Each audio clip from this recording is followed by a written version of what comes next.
That was quick. Hey, we are live. Hello. Hello, everyone. So you're going to have a bunch of us here today because I'm going to have a room full of people. Michelle, I love your background. It is quite sexy. Can you see it's a full logo? Awesome.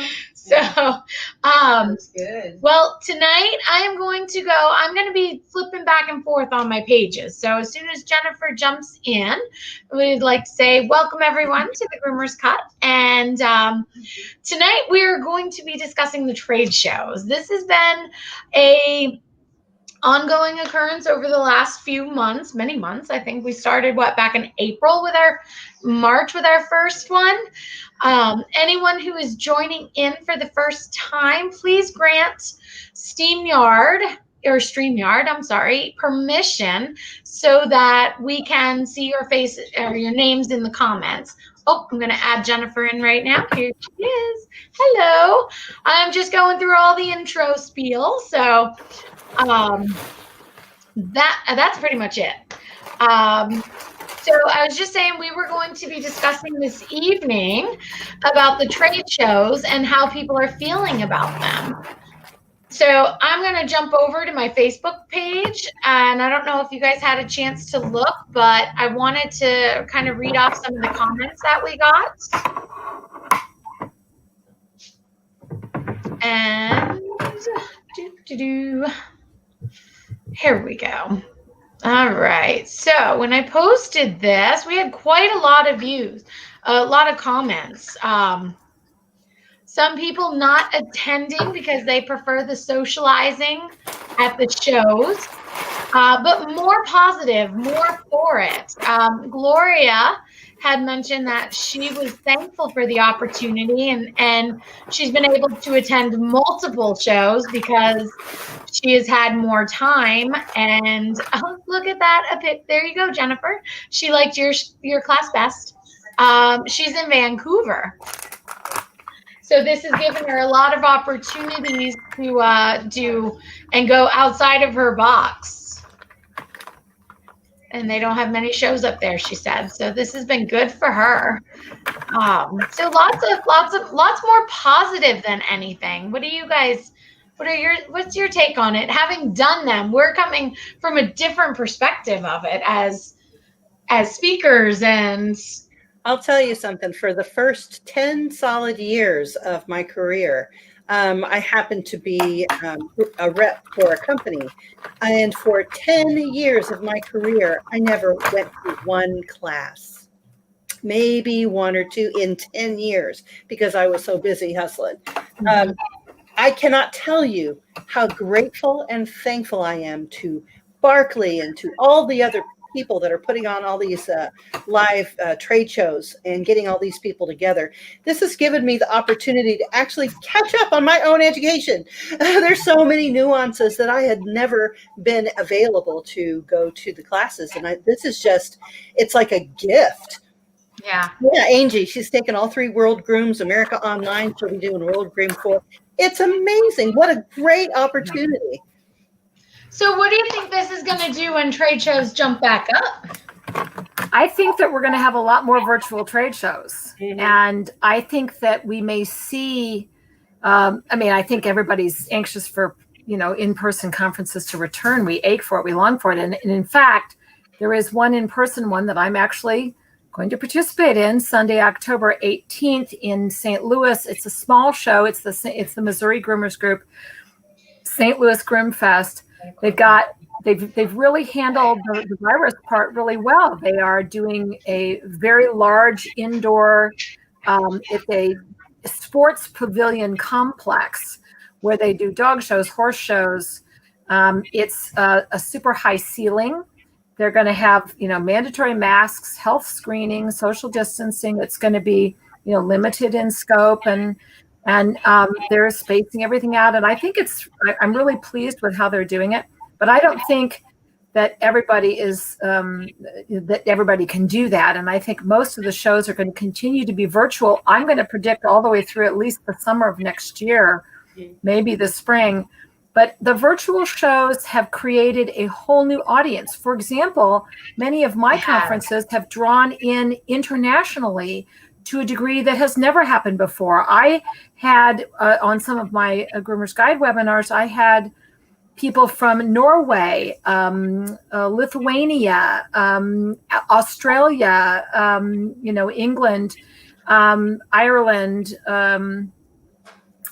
even Eastern European countries and India, and it was really exciting to see that. And I also know that there's a lot of people whose budgets are limited because the in-person shows are not just the cost of the admission. There's also the travel and the time off work and the expense of a hotel probably, and maybe a flight or a long drive. So there's definitely been a whole, I don't know the numbers, but I would bet you that the numbers of people attending might actually be up. I don't know. I would love to ask big groups like Barkley if they have a sense of that, but I think that there's some good things about the virtual shows, and I don't think that they'll replace the in-person ones, but I think that we will have a lot more virtual offerings permanently going forward. Mm-hmm. Yeah. Lori, I call her Lori, Lorraine Belanger had said that she's been doing classes all over the world. And we had some people comment about those where, and maybe I've missed them in the social media groups because I kind of troll them as opposed to commenting in them. But Lori, what shows have you been in that have been international? There was a couple others. I've been so business focused. There was a couple of UK shows. There was an Australia show. There was, there's Canadian shows. I mean, people are putting on these seminars. The opportunity to get that education and hear some of your favorites speak that maybe you've never heard before, or see a new point of view from another country. I'm just amazed. I love human ingenuity. I love the fact that, where there's a will, there's a way. We're going to teach and we're going to learn. And I think they're amazing. I don't think that they'll ever go away because they are so convenient. And for the people some people used to save up all year because they compete, they're saving up for their entire salon. Yeah. So they go make all their purchases. But now it's a lot easier. The only thing for me that I think the virtual takes away is that I love to get my hands on equipment. If I want to buy a high ticket item or I want to try something on, I want to touch it. I want to see how it feels in my hand, maybe have a dog there to demo it on or whatever. I like to feel it before I buy. Amen. I just want to amen to what you just said, Michelle, about the human ingenuity. I get very emotional about this. I cannot even put into words my gratitude, my respect, my admiration for, we're just part of that community, but for people like, what they've done at Barkley and for all of the other, and, you've got people like Mary Aquendo and people like that have been putting on these online trainings for years and have, paved that path for us. But California, the state group, they put on, they're getting ready to hold their second virtual conference, and they get bigger attendance at that than they have at any of their in-person gatherings. It is amazing to me how they have pivoted, how they have tried to make it still interactive, how they have really invested the human hours to do this and to carry this on for us. I just commend all of them, and I'm so grateful. Can I answer a question that was asked? Kim Schreiber asked about the St. Louis trip, which is in person, October 18th, the one day. They took the weekend show and they squished it down to one day. All of these things because they wanted to make it so, they wanted to minimalize it. Yes, I think Kim is absolutely worth the money. It's only a $50 ticket. If 2 nights in a hotel and a $50 ticket seems pretty reasonable to me because they've got an array of speakers. I'm going to be speaking there. They have a very good list up on their website. It's stlgroomfest.com, St. Louis Groomfest, stlgroomfest.com is the website, and you can see all the speakers there. They've got contests, but it's interesting. Their contests are not in the traditional categories.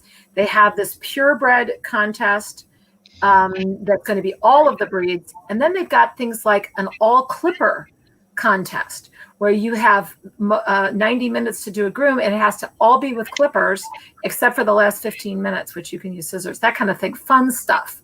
So it's going to be, I think it's going to be a great show. The lineup looks really good.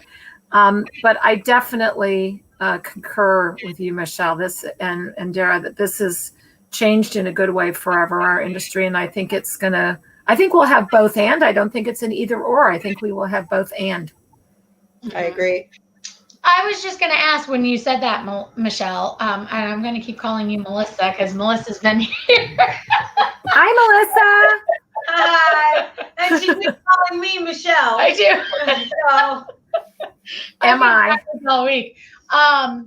Do you think that more people might go just for the trade show when they do start coming, and that it might gear up the trade show more for selling in the vendors, and maybe the classes are going to shrink being online? That's the one thing I really have to wonder about. I don't know, because that's a weird dynamic. If you're going to have that many vendors there, why wouldn't you offer an educational opportunity or a competition opportunity? So, I mean, if they're going to get together and they're paying that booth fee, you better offer something besides just some trinkets to sift through for sure. Right. But I would like our viewers to chime in. I wonder how many people go to the trade shows. Yeah, they want the workshops and they want to see the contests and stuff. How many go? But they really come to go shopping. Yeah. and that the virtual, while they have great God bless those sponsors who have come in and sponsored these virtual things with their cute little videos, and you can still order online, but it isn't the same as taking your little wheelie cart and going in there and trying the scissors with your own hands and stuff. So I think, and I'm wondering how much money the virtual shows have made without that significant trade show component. I'm not behind the scenes with that, but I'm wondering financially if the virtual shows can sustain in that way. Right. who could we ask? Great. Any of us know a vendor? Well enough to ask them. We could ask Todd Shelley at Barclay. We could ask Nick Sklar at Whitman's. We could ask any of those folks that are primarily vendors and who are doing education components on the side. But I would like to hear from just the average groomers, how many of them go to a conference. At least half the motivation is to go and do shopping. Yeah. In person. I mean, come on, we're all tool junkies, right?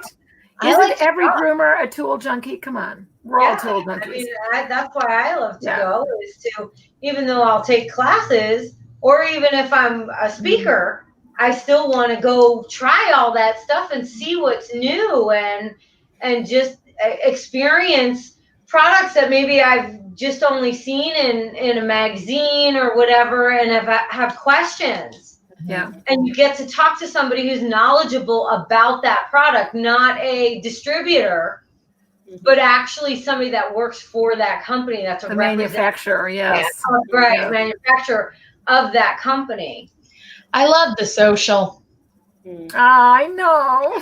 I love the social. I love being, I have gotten so close with so many of the vendors and just love the interaction with them and the friendships that have evolved from this and the knowledge, including this one.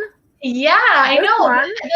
From the Groom Expo West in February that started this. Yeah. Yeah, I know. I feel like for me, it's I love the connections. Mm-hmm. I do miss seeing all of my people. That is our family. Yeah. All those people. You get to see them, share things with them, maybe groom a dog with them. Share stories, relax, have a glass of wine. Silly stuff happens. I mean, those things are very, very much missed by these virtual shows for sure. I'd also like to hear from our audience about whether or not they have found that the teaching, the communication of the material is as effective virtually as in person. Like, do they feel like they're getting as much? Now, I feel like my workshops, which were PowerPoint anyway, I'm big on teaching via PowerPoint because I know people are mostly visual learners. And so I always put a lot of pictures to my talks. But, I'm wondering for people that are just coming in to demo a dog, for example, and, put a Bichon on the table and say, here's how you groom a Bichon. Is it more effective to have it done virtually where the camera can get closer to the dog? Because sometimes if you go in person, sometimes if you go in person at a hotel, you're way at the back of the room of a huge thing and you're watching this thing way up at the front. I mean, I can see pros and cons. That was a lot of the comments. Somebody had mentioned that. They said they Hershey, shopping wise, is their favorite to go to on the East Coast, but taking classes there seemed useless because the classes were so big that if you didn't get there an hour early before when the other class was ending to get a good seat, you couldn't see anything or even hear a lot of times in the back of the larger rooms. So they liked this because you're up close and personal. I kind of like you, Jennifer. I mean, my class is business. They're boring. You have to have a passion for business. It is not an easy sell online. And it is not. Sorry about my dogs. Sorry. I need the interaction with the class to see expressions, to get the facials, to talk to them, and to be able to bypass the stories on it's very difficult without having a working canvas in front of you. I remember the first time that I did one of my webinars. I don't use Zoom. I remember that whole. This is a great story actually that's relevant to our topic. When the pandemic first hit, really big in March in terms of shutdowns. Everybody was scrambling. There was a time there that you could not get a phone call into Zoom. You had to wait 3, 5, 7 days for them to call you back because they had a backup. So people were signing up for Zoom like crazy. So I switched to GoToWebinar, and I quickly pulled up an account with GoToWebinar and set that up. But, it's really true that when you actually are the speaker on a virtual conference, and there's no, it's not a Zoom like this is where we can talk to each other. Right. It's actually really difficult that we, the speakers, and I've learned to adapt, but the first time I did it, it freaked me out a little bit that I was speaking, and there's nothing there. No feedback. I finally had to stop a couple of times and say, can you guys hear me okay? Please somebody type into the comment section that you can hear me. Yeah, it was driving me nuts. I still do that. I just did a day long not too long ago last week with Precision Sharp. And it was like, it was Kim and I. There were other people that signed up, but they were all watching it after. And I'm like, all right, I need visual here. Kim, come on in. Let's talk. So it was her and me. Because I'll talk about skin to a ghost. I don't care. I would have to agree. I really love my subjects that I love to teach the most. Oh my gosh. I'll get on there, and if it looks like somebody might see me, I'm like, okay, let's talk about it. I don't care. It doesn't bother me at all. And somebody pipes on, oh, well, you've been muted for the last half hour. Whatever, we'll start over. I don't care. So I'll start over. It doesn't matter.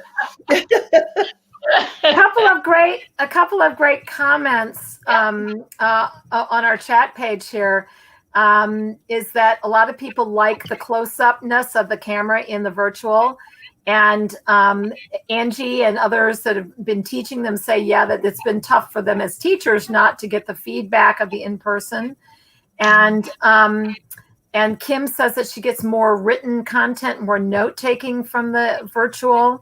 And some of the, and Grimmer Jen said that the classes are often starting late or running over at shows, and seating is an issue. And so they like the virtual better. And so all good. All good. Yeah, I mean, I think it'll become a valuable part of our shows moving forward. I think that we'll have some type of hybrid in the future because I believe it is lucrative. It is convenient.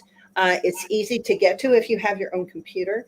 If it shows up on the phone, you know, a lot of people view it on their tablets. That's fantastic. Yeah. In that way, we will build on our base of groomership because there's so few of us just in this country. We need more. We need everybody to come in and. Well, we just need, it's just another really great tool to add to our toolbox for education and for just knowing that there are other like-minded groomers out there taking these things. Because I hear that a lot, is that I work in a shop and they don't necessarily subscribe to continuing education, or, you know, I'm interested in these things, but my boss really isn't really big on that kind of stuff. So once they can jump onto these things, because they can't really get away to go to an actual show, this is like opening a door for them to say, well, I like this. Yeah. Now maybe I'll actually branch out even more and go to a show. Right. So right. I'm always thumbs up for anything that just adds more tools to our toolbox. Mm-hmm. You know, and Christina said that she finds that the buying is easier online at the virtual. Are other folks finding that to be true, that with these virtual trade shows? And I'm sorry about my barking dogs. My husband just got home and everybody's all excited in the background here. But the, and I have, by the way, I have an old deaf Aussie, and now that she's deaf, she barks all the time. It's driving me nuts, but I'm sure everybody understands. In fact, I find, you know, I haven't done a lot of shopping on the virtual trade shows yet, but, they do have specials and stuff, and it's more limited, but I wonder if other people agree that it's actually easy to kind of click on these links and, you know, take up these specials that they're featuring. Mm-hmm. Yeah, a lot of good comments. Yeah. In the section there, I don't know, groomers who can't afford to travel and pay for the shows. This makes it affordable. Angie, you always have great comments too. You know, it's really got to be true. There's a lot of groomers. Or we have a lot of regulars. We do. I love it. We have a lot of following. I'm going to, as a former retired social studies teacher, say that I think that the online trend has been democratizing, meaning that it's made it a more diverse audience. People who have literally never, I do know quite a few of the attendees at some of the online shows that I've been participating in or speaking at. They have, a lot of people say, this is my first show because I could never afford to do the whole big trip thing. And I'm sure there is a lot more people that are first timers to trade shows now that are coming online because it's more affordable, it's more accessible. Yeah. I'm wondering how many people are watching them delayed. You know how they have this feature where you can watch it delayed for like 2 weeks afterwards or something? Yeah. That would be me. Well, I've heard people saying they go back and take notes to stick to their schedule. So if I am down for anybody who's willing to let me see the recording. And then I can always email if I have questions. I love it because my schedule is tight. Yeah. So, you know, if I want to relax, usually I'll click on one of those old recordings, you know, and get my learn on. And Sonda made a great point that salon owners have a hard time traveling because they generally can't leave and just shut down their business for 4 or 5 days. Mm. Great point. Yeah. Especially if we want to take a vacation. What's that? A what? Hey, come on, Dara. Really? Come on. When was the last time you took a vacation, Dara? It's been a couple of years. Yeah. It's been a couple of years, and that's not a bad thing to say. Yeah. But Lorraine made a good point about having the delayed replays is great because she's got a newborn, and sometimes she just needs to stop and pause what she's watching and then go back. And that's great. Great point. A lot of people with kids and other interruptions. Great point. Vacation. Vacation. Yeah. Hey, you got to take care of yourself. If you're not taking care of yourself, also, your shop's not going to run effectively. That is so true. Yeah. Vacation means trade show, Angie. Yes, absolutely. No, that is work. A trade show is a lot of work. Yeah. Now, if you put it on, but like, Oh no, we come like back exhausted Yeah. because we're busy. Am well, maybe for people who are going to the seminars, but when you work in a booth and you're speaking and socializing and making connections, that's a lot of work. Yeah. Mhm. I come back and it's like, ugh. It's draining. I think if I actually went on a vacation now, I'd be bored. Like one day I'd be like, oh, this is fantastic. I'd wake up in the morning and go, oh God, I got to get out of here. I got stuff to do. Yeah. I always have stuff to do. I don't like vacations where I'm laying at a beach. No, that's. I mean, I want to get in, and if I can go snorkeling, that's something different. But just laying out in the sun, that's not good enough. It's bliss. Yes. It is fun. They are fun, and it is. Yes. Well, I would Yeah. love to hear from people like Barkley and the other people putting on trade shows We're virtually. missing face to face. I think people are really. Melissa just said. I think just reading these comments, we're missing the face to face.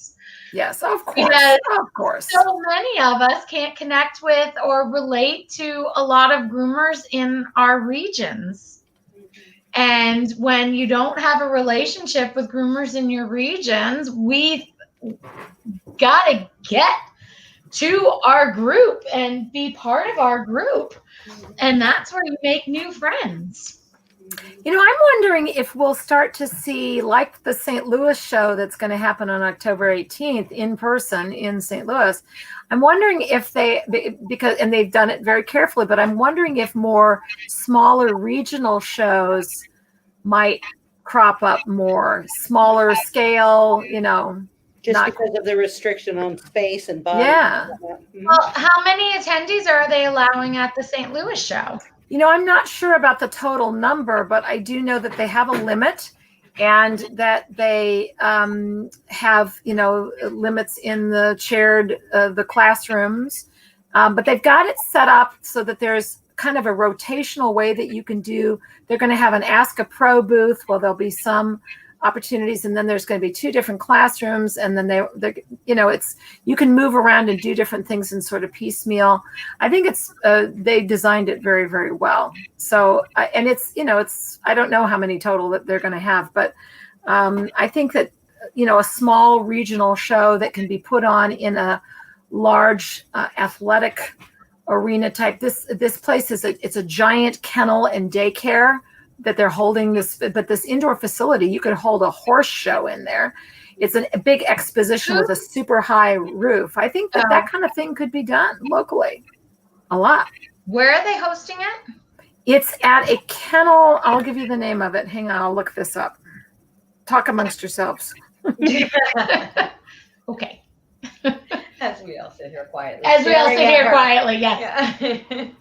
stlgroomfest.com. I will find out the place, but it's actually a dog facility, but it's this huge, indoor. Let's see. Okay, so stlgroomfest.com, and its location is. Okay, there's all the classes. The location. It's called Westin, Westinn, and the business is Everything Under One Roof. But it's a giant in Wentzville, Missouri. But it's a giant boarding kennel, dog training. They hold dog shows there. Okay. It's like a fairgrounds exposition type building. Yeah, with a really high ceiling. So you're walking into, it's almost like just like a covered outdoor space almost, which is good. That would be a great, I think it's a safer thing. I'm still going to wear a mask and I'm still going to stay 6 feet apart from everybody, and they're temperature screening everybody. But I think it's going to be, I think people are hungry to see each other in person too. I agree. Yeah. We're all human. We do need contact. Yeah. This has been really hard, really super hard on a lot of people. Oh, I have seen it in so many ways. Amen to that too. Yes. Well, on that, we kind of like went whoop, whoop, 30 minutes like that, gone. That's our show, folks. That's nice. I think what the conclusion would be, we think that virtual shows are the bee's knees. Yes, we do.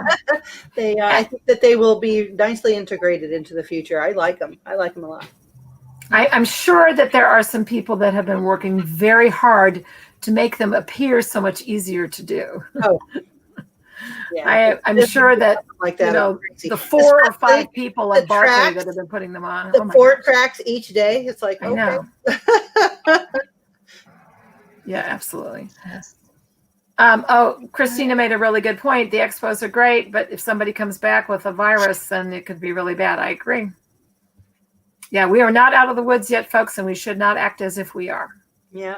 Viva la virtual shows. Right, yes.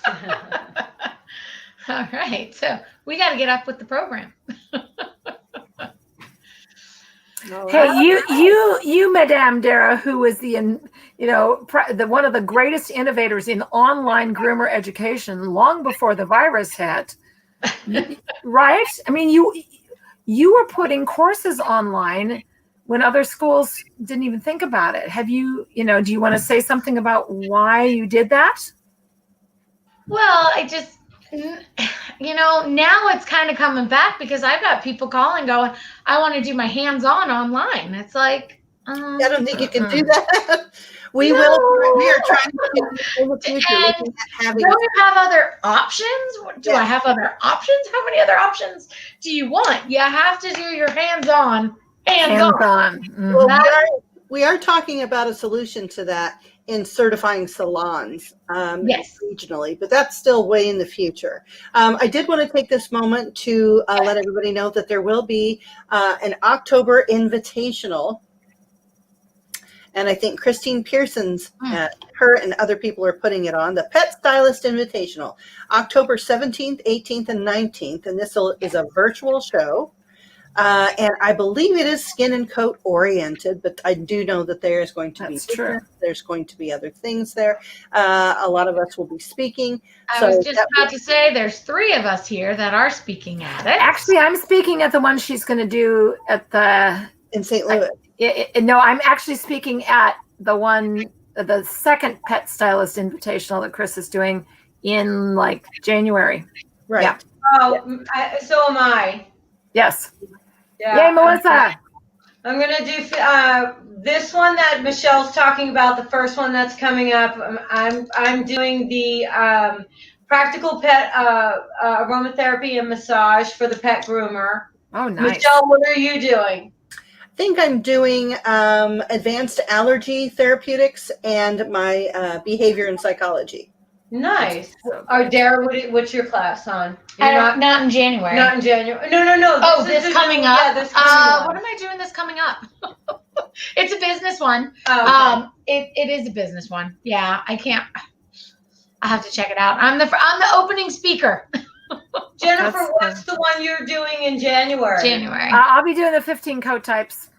Okay, I'll be doing feline skin and coat. Yeah. In January. Oh my gosh, that'll be great. Yeah, so I'm going to be doing. Coincide with Melissa's new course coming out with Whole Pet as well. We are having a feline diploma course, a feline grooming diploma course. It's crazy. And it will be all 4 levels. Yay. So you will be able to master, be a holistic master feline Oh groomer. my gosh, is that fantastic? That's Yes. so needed. We got a lot. And our classes Heather, it is a webinar. Yes, yes. it is virtual. The Wisconsin. Yes, the Pet Stylist Invitational is virtual. And we're working on getting Michelle's course and Melissa's courses for it, certificates from the Academy. I'm looking up the dates for the Pet Stylist Invitational right now. The Pet Stylist Invitational is October 17th, 18th, and 19th. I think, am I doing changes? Do you see that? I don't know. I'm looking. Yeah. If you go to Pet Stylist Invitational on Facebook, it will show you the entire schedule. Yeah. Nice. And a great lineup. It's going to be wonderful. And you guys know that World Groom 4 is coming up. That's going to be with the masters, and there's so many great webinar options now. That's fantastic. Let me get the link for that. People are asking for the link, and I think I'm the only one who can add it full.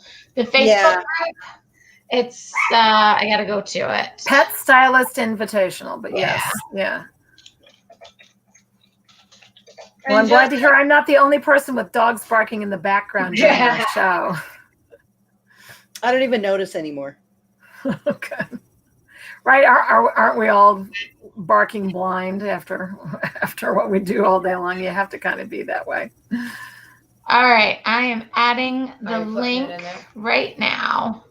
And just an FYI, the other course, the one that I'm doing for the Pet Stylist International, the practical aromatherapy and massage for the pet groomer, is going to be based off of both the diploma courses I'm doing for the whole Pet Grooming Academy, which will be the Pet Aromatherapist program and the Pet Massage Therapist diploma program, all 4 levels. Wow, Melissa, that's great. They're coming. It's just in the plan. You know, we're getting all the plans together. So if we have any in-person conferences coming up that you're going to be doing your massage, can I volunteer to be a model? Yeah, I was a human massage therapist for 15 years. The last time, or the time before the last that I saw Michelle, I actually brought my table and gave her a massage. So. Since we're kissing in Arizona. So the truth comes out, Dara, why you've had her to come out and speak at your school. Now we know the real reason. Yeah, that was an intervention. A table, and I can work on her very easily. That's great. But yeah, there's lots of stuff coming. You know, whether it's all these great stylist invitationals, things that Dara's school has going on. You know, you are doing some live ones, Jennifer. You said, you know, you're venturing out. Yeah, I have. You know, you can find all mine at my Groomer's Guide Facebook group, and just I'm sure anything that you guys are doing. But all of us are going to be together in a lot of these too. And this is just. It's been so great just to have, Dara, I just want to say thank you to you for even creating this virtual show. You know, this show, Groomer's Cut, and where we're talking. I know, this is a highlight of my week. Me too. You know, I love this. Together even when we're not together, because we can really talk and just process the issues that we're facing and stuff. Yeah. Yeah. It's important. It's important that we invite others in the industry in to give their opinions and share their knowledge. Mm-hmm. And I think because we're also, and especially now with all this with COVID and everything, everybody is so sequestered away. Mm-hmm. It's nice to be able to just discuss the topics of conversation that would normally be talked across the grooming table. I would like to know for a future subject, maybe there is a COVID conversation that we can have about business, Dara, about how does this year in terms of our, ebb and flow of busy times, slow times, how does our business look this year compared to others? I'd love to hear from other people as a business owner. I think it's going to really depend because there were some states that were deemed essential and some that were not. So states that weren't deemed essential, you had a big chunk of time that you lost all that revenue, but then trying to make it up, you can still only do so many dogs to play catch up. So that's coming from a state being deemed essential. I don't know if I can relate to a non-essential, even though we did choose to close ourselves. Yeah. We closed for a month, but we're still twice as much as we were this year at this time. So even in spite of COVID, I mean, we've doubled our production. So I feel several factors play into that too. Luck being probably the first one. The second one being how about your skill? Well, it goes without saying. Yes, I think that's where I would vote. Knowing you, number one would be luck. Number two would be we buckled down early when we did reopen, and we are very fierce about how we take in dogs and how we let people come into the space. And I think we are in a retirement community, a high-end retirement community, and I think that the people that actually, the core of people that live there appreciate the efforts that we have taken to keep them safe and to keep their dogs safe. So they do feel comfortable coming into our salon. So I think that was a huge deal. We established it right off, and anybody that argued or messed up, bye-bye. Yeah, me too. Put up with it because it wasn't fair to the people who were being respectful. So. Yeah, Groomer Jen is in the same boat as me. She says she's busier than ever. I am like all of a sudden whammo after Labor Day when people came back to put their kids into school in many cases. Yeah, we are busier than ever right now. But I'll tell you, while May and June were super busy doing the catch up from the 6 weeks we were closed, July and August were slowest I've ever had. And then whammo, September, it's huge again, huge. So our July here at least here in July for us is usually one of our slowest months. Right. Not a vacations here. So, and we've been very steady compared to last year, but last year it was still a brand new business. We'd only been open a couple months. So it's hard to compare this year to last year being brand new. Not the academy, but the business itself. Great suggestion from Kim for another topic for the show, an episode on our most successful marketing tools. Yes. Okay. That's a tough one. I sponsor a rescue adoption program on a local radio station. And for very low money, I get very high payback. It's really... Well, save it for next week. Yeah. Yes. I was coming home today and I heard a radio ad for a mobile groomer. I was like, whoa. They're looking for franchisee groomers in New England. It's an actual New England wide commercial on a popular radio station. So I was like, that's big bucks. But I'll tell you one thing that I think the pandemic is going to do to affect our industry long term for sure is there are so many more people who bought dogs. And we are not going to be, as an industry, able to keep up if we don't get more people grooming. Like the groomer shortage is insane. It is. I get calls 2, 3, 4 times a day. People sending me, I need a groomer. I need a groomer. I need a groomer. I'm like, I need students. Yeah. Send students and I can produce you groomers. Yes. So Jen, where are you located, Groomer Jen? Do you have somebody you can send? That's the other thing. You got to get groomers on board with saying, Yeah, we've got to invest in these into the education also. Is it expensive? Yeah, but do you need I'd like to see us develop, continue with our plan. We want to open schools, if not in every state, in every adjacent state, like a checkerboard across the country so that they will be accessible.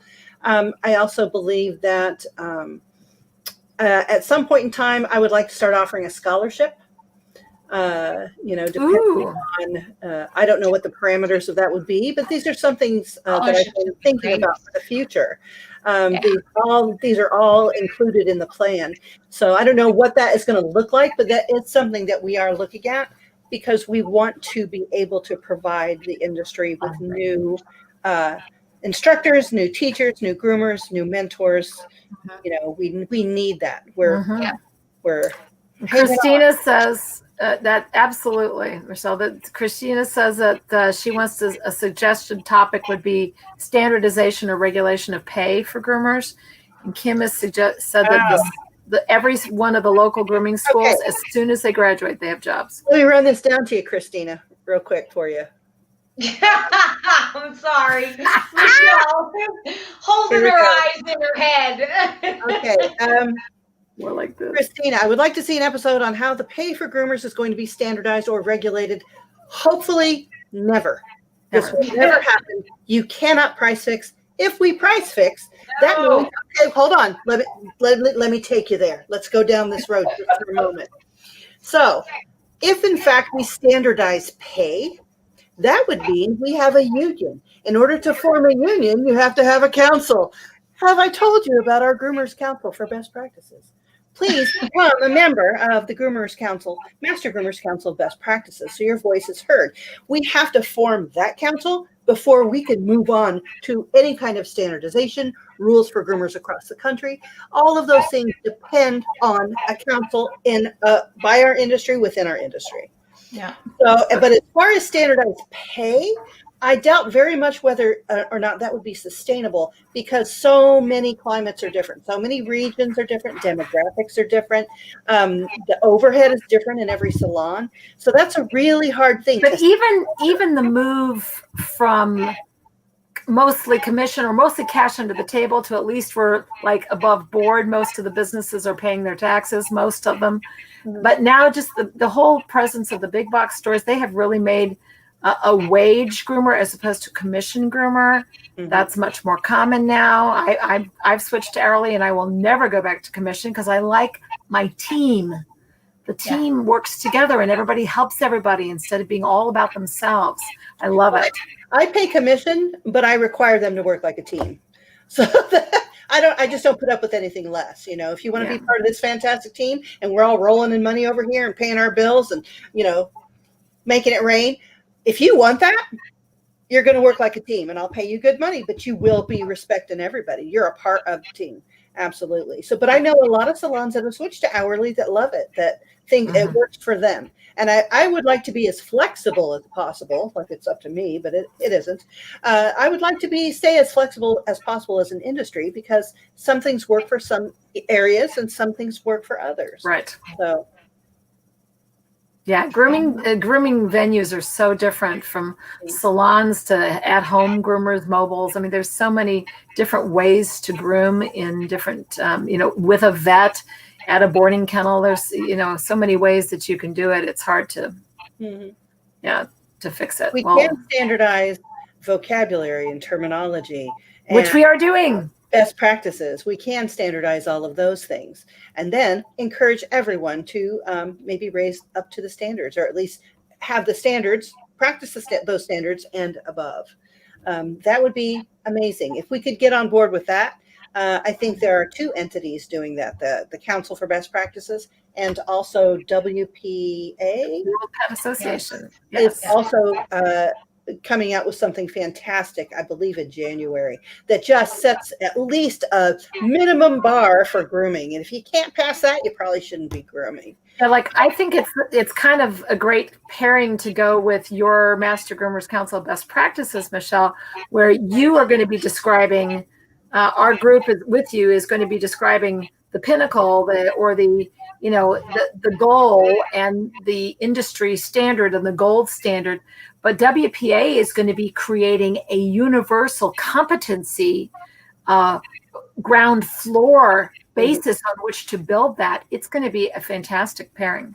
Yeah, I think if we can get the majority of groomers to adhere to that at least, then we can start having a conversation within the industry that makes sense. If you're already at this level, that means there's more to go to. If they understand that this level is important, they'll understand that this level is important too. So, yeah. Amen. Well, I hope you guys all have a great week. Yes, you guys too. If anybody would like to be a guest with us, message us. Let us know if you want to be on, and we'd love to have a guest here and again, because I'm sure you guys get tired of listening to us talk all the time, right? So we'd love to have somebody come on. Thank you, Melissa. That is really, before we go, Christina, that is really important. I think that's something you might want to suggest to the floor of the council. That would be better talked about with those minds. Absolutely. The question for those that can't see the chat board is that all the groomers she interviews assume that they are to be paid a percentage commission because it's always been that way. It hasn't always been that way. But it hasn't at all. You're lucky. Oh, Lorraine, we can listen to you all day too. Thank you. But yeah, we got to get over here. We're gonna go. We love all of you. Thank you so much. Yes, thank you for watching. We'll see you next week. I'll be vacating the guest spot, so I fly back to Arizona. So I will be listening next week. That's okay. She's been here almost 3 weeks. Love you, Darren, Melissa. All right, have a good good night. Love you, all of the folks in the chat room. Thank you. Love you.